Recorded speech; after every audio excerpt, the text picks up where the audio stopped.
Welcome to our tutorial on removing video backgrounds in CapCut. Let's unlock the amazing features CapCut has to offer. Removing video backgrounds can elevate your content, allowing for creativity and focus on the subject. Let's get started. First, open CapCut and import the video you want to edit. It's as simple as dragging and dropping your file. Next, select the video layer that you wish to edit from the timeline at the bottom of the screen. Now, navigate to the Cutout feature, which is essential for background removal. Select the Remove Background option to initiate the background removal process. Take a moment to adjust the settings. You want to refine the cutout effect for optimal results.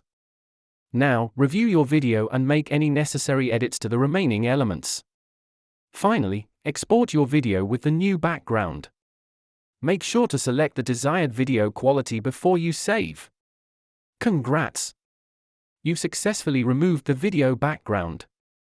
Remember to keep experimenting to further enhance your videos.